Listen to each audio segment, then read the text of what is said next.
သူမတူတဲ့ပါရမီနဲ့3000ရှိတာတလက်ကိုကင်ပြီးလောကမှာရှိတဲ့မတရားမှုမှန်သမျှကိုရှင်းလင်းရင်းတိုင်းလောကရဲ့ထိတ်ဆုံးကိုတက်လန်းနိုင်ခဲ့တဲ့ဒနက်ဖျားချင်းချင်းလောကကသူ့ကိုနတ်မိတ်ဆာလောကရဲ့ဓာရှင်တခင်လို့တင်စားကြပြီးနှစ်ပေါင်းထောင်ချီမှတယောက်ရခဲ့တဲ့ပါရမီရှင်ကြီးအဖြစ်သတ်မှတ်ထားကြပါတယ်။ဒါပေမဲ့သူ့ရဲ့ရင်သက်ရှုမောကွယ်အောင်မြင်မှုတွေနောက်ွယ်မှာတော့လောကကြီးကိုတုံ့လုံးစေနိုင်တဲ့မိမလ3ယောက်ရဲ့အသက်ရှုကျက်လောက်တဲ့အစွဲလန်းကြီးမှုတွေကိုသူခံနေခဲ့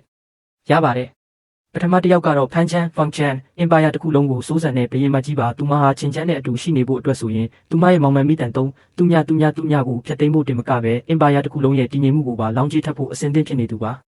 ဒုတိယတစ်ယောက်ကတော့လူဝါချင်းဝချင်းမောင်မိုက်တဲ့အမောင်အင်အားစုအားလုံးကိုအုပ်ချုပ်တဲ့နတ်မိတ်ဆာမကြီးပါသူမကတော့ချင်းချမ်းနဲ့ထာဝရအတူရှိခွင့်ရဖို့အတွက်ဆိုရင်တရားတော်ဘက်တော်သားအဖွဲ့အစည်းအားလုံးကိုတွေးချောင်းစီတက်ဖြတ်ဖြစ်ဖို့ဝင်မလေးပါဘူးတတိယတစ်ယောက်ကတော့ယွန်ဝေရွှေ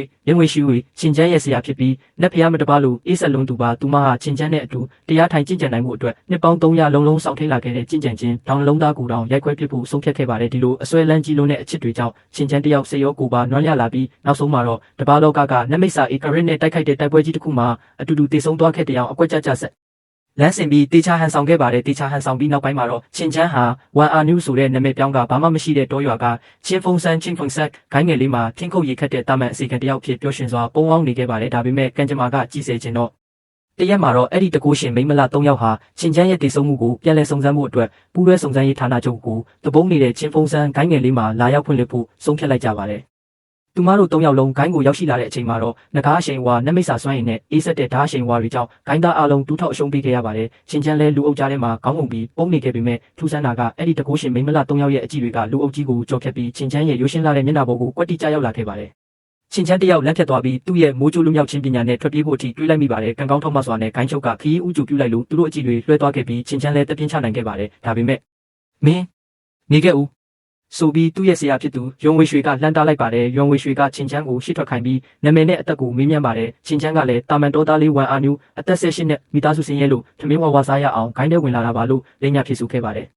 အဲ့ဒီအချိန်မှာဖန်းချမ်းနဲ့လူဝါချင်းတို့ကယွန်ဝေရွှေရဲ့သဘောထားကိုစမ်းသပ်တဲ့အနေနဲ့ဒီလိုတော်သားလေးကိုဘာလို့စိတ်ဝင်စားနေတာလဲအစီခံလို့ရင်ငါတို့စီမှာလူတွေအများကြီးရှိတယ်ဆိုပြီးလှောင်ပြောင်းတယ်လို့နဲ့စကားနာထိုးကြပါတယ်ဒါပေမဲ့ယွန်ဝေရွှေကဂယုမဆိုင်ပဲချင်းချမ်းကိုထပ်မေးပါတယ်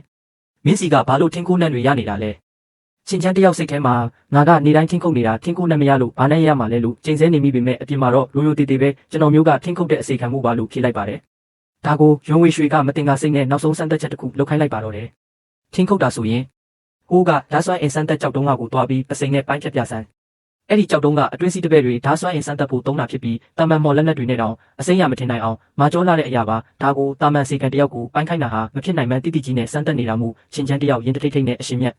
ကျွန်တော်မျိုးဒါကိုဘလို့မှမဖြစ်နိုင်ပါဘူးဗျာလို့ညင်းဆိုရင်ဇလန်းကစိတ်လှုပ်ရှားစရာခန္ဓာနဲ့ဆက်လက်စီးဆင်းသွားပါတော့တယ်